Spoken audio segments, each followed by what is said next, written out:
En ce 25 décembre 2020, je voulais commencer cette vidéo quand même par vous souhaiter un joyeux Noël, le meilleur des Noëls possible, la meilleure vie possible, etc., etc. Et en plus, ça tombe bien parce que c'est un peu lié au sujet du film. Bienvenue chez le beau parleur de l'action et du ciné d'auteur. Bonjour à vous les cinéphiles et bienvenue dans cette critique en post-projection du film Soul, le film de décembre 2020 de Pixar. Un film qui a fait beaucoup parler de lui parce qu'il est sorti directement sur Disney+, ça ne soutient pas les cinémas, etc., etc. Oui, il y a tout un débat là-dessus et on va pas se mentir, j'aurais préféré le découvrir au cinéma pour pouvoir en apprécier les textures et tout ce qui va avec encore mieux que tout simplement chez moi. Mais bon, qu'est-ce que vous voulez, il y a quelque chose qui s'est passé, c'est compliqué et le film sort directement en streaming sur Disney+.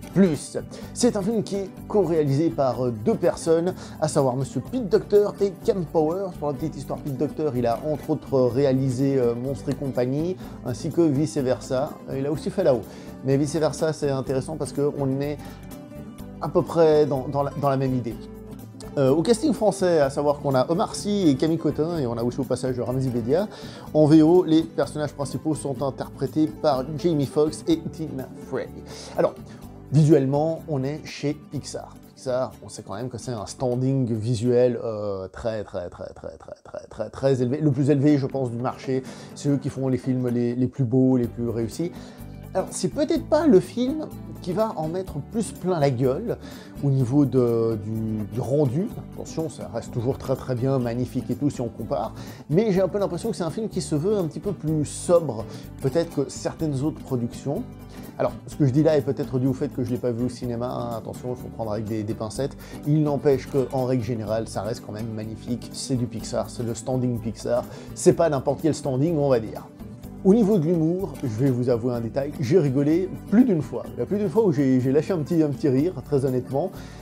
Et c'est tant mieux parce qu'en plus, les situations entre guillemets rigolotes ne sont pas forcément d'une originalité 100% folle. Mais voilà, ça fonctionne, il y a le timing, il y a le truc, il y a le machin, ce qui fait que j'ai rigolé plus d'une fois dans ce film. Mais évidemment, le point fort de ce film, c'est comme souvent chez Pixar, c'est le mélange entre film qui peut toucher les plus grands et film qui peut toucher les plus petits. Et dans ce film, est-ce que c'est le cas? Eh ben oui, c'est même très largement le cas. Parce que justement, un peu à la manière d'un Coco, aussi d'une certaine manière, d'un vice-versa, c'est-à-dire qu'on va nous raconter quelque chose, on va nous raconter un concept, et le mettre en forme avec des personnages ou une situation. En gros, si vous voulez, c'est « Il était une fois la vie », si vous vous souvenez. « Il était une fois la vie », qu'est-ce que ça faisait? Ça racontait le corps humain, et on nous disait que les globules blancs, ils sont comme ça, les globules rouges sont comme ça, enfin, je veux dire, c'était des personnages incarnés, les globules blancs, c'était des policiers, les trucs, les machins, et on nous expliquait le corps humain comme ça. Un peu à la manière de Inside Outside, qui prenait les sentiments humains et qui les faisait incarner par des personnages pour expliquer un peu la psychologie humaine, vu que j'adore la psychologie, forcément, c'est un film que j'avais adoré. Celui-ci, il a une ambition qui est d'une difficulté abyssale. Mais abyssale, parce que c'est un film, sachez qui va aussi parler de la mort. Bam, c'est dit. Alors, on peut le rapprocher un petit peu de Coco à ce niveau-là, au niveau de la représentation de la mort, mais ça n'a rien à voir en tant que tel. C'est déjà deux représentations totalement différentes, et ce n'est pas tout à fait le même objectif, la même vision des choses. Parce qu'en fait, ce film, il y a la mort qui est évoquée, mais en fait, il parle de la vie. Il parle de la vie. Qu'est-ce que la vie? Comment dire ça? Comment avoir des objectifs dans la vie? Qu'est-ce qu'un objectif? Qu'est-ce qu'une passion? Qu'est-ce qui vaut la peine dans la vie? Et tout ça, je ne vais pas vous en dire plus, mais ça, ce sont les sujets profonds qu'il y a dans ce film.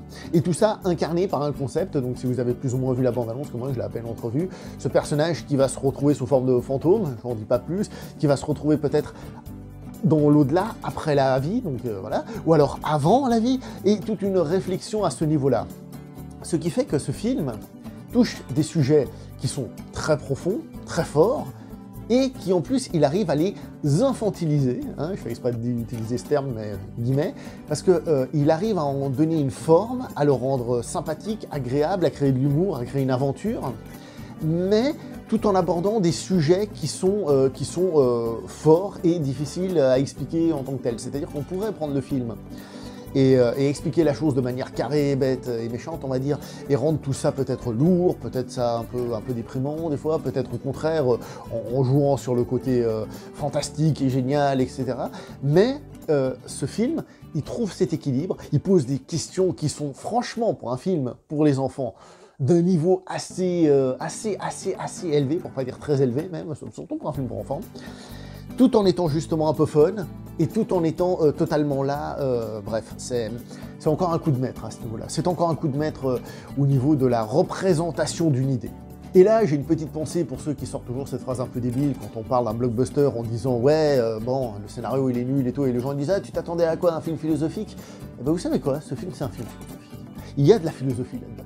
Attention, c'est pas qu'il y a toute la philosophie de l'univers et tout ça là-dedans, mais c'est un film qui pose des questions sur la vie, qui donne sa réponse, qui amène des choses, et c'est un film qui est vraiment plus profond qu'il en a l'air, en tout cas au premier abord, hein, sans l'avoir vu, hein, tout ce qui est bande-annonce et tout ça. On va pas se mentir, c'est encore un coup de maître de Pixar. Alors, je vais pas vous mentir non plus, c'est pas mon Pixar préféré, ce sera pas mon Pixar préféré, parce que, comme j'ai dit, je suis fan de psychologie, vice-versa, voilà. Mais c'est encore une grande réussite, d'ailleurs je pense aussi que Monstres et compagnie, c'était ça finalement, c'était aussi parler un peu des rêves, de représenter les rêves sous une forme d'une société, bref. Autant le dire, le film est plutôt réussi. Musicalement parlant, évidemment, ça va parler de jazz. Alors, je suis pas du tout un expert, la musique soul, c'est quoi? Parce que justement, le film s'appelle Soul, qui veut dire âme, hein. Ouais, voilà, est-ce que c'est... Je suis pas un expert là-dedans, parce que la musique soul, mais je pense que oui, mais bon, ça parle de jazz et voilà. Alors, un tout petit mot quand même sur le doublage français de ce film, puisque nous sommes le 25 décembre, donc question familiale, j'ai dû le voir en français, ce qui fait que je peux pas comparer à la VO, savoir si c'est mieux, c'est moins bien, évidemment, peut-être qu'on perd des petites blagues, des petites références, des trucs et des machins, je dis pas. Mais pour parler donc du doublage en lui-même, je l'ai trouvé personnellement... Bon, je l'ai trouvé personnellement bon, là où on pouvait avoir un peu peur, Omar Sy, c'est pas l'acteur du siècle, même si je l'aime bien, parce qu'il dégage quelque chose, mais en tant qu'acteur, c'est pas l'acteur du siècle, là, c'est juste sa voix, mais je trouve que le doublage en lui-même fait le taf, ça passe bien, comme je l'ai dit, on rigole à des moments et tout ça, donc on va pas se plaindre à ce niveau-là, c'est correct, c'est très correct, même. Voilà. Bref, autant le dire tout de suite, un excellent film que je recommande, un film qui est très intéressant et très réussi, mais je pense que ça, vous l'aurez compris, je me répète beaucoup parce que c'est très très fort ce qu'ils ont fait dans ce film. Je vais donc m'arrêter là pour cette vidéo, n'oubliez pas de liker, commenter, partager, on se voit prochainement pour une prochaine vidéo. Comme cette vidéo ne sort pas au cinéma, n'hésitez pas à la partager, hein, en stream sur YouTube, hein, vous la partagez. Allez, portez-vous bien, ciao tout le monde. Sur YouTube, il y a une chaîne de cinéphiles de tout domaine. On s'y retrouve pour parler ciné, pour partager, découvrir et rêver. Bienvenue chez le beau parleur de l'action et du ciné d'auteur. Dans la joie et dans la bonne humeur, c'est la chaîne du beau parleur. Sans se prendre la tête et sans être maître de ni fou ni à Pacino, de Schwarty à Andilo, viens avec nous, abonne-toi au plus tôt. Bienvenue chez le beau parleur de l'action et du ciné d'auteur, dans la joie et dans la bonne humeur.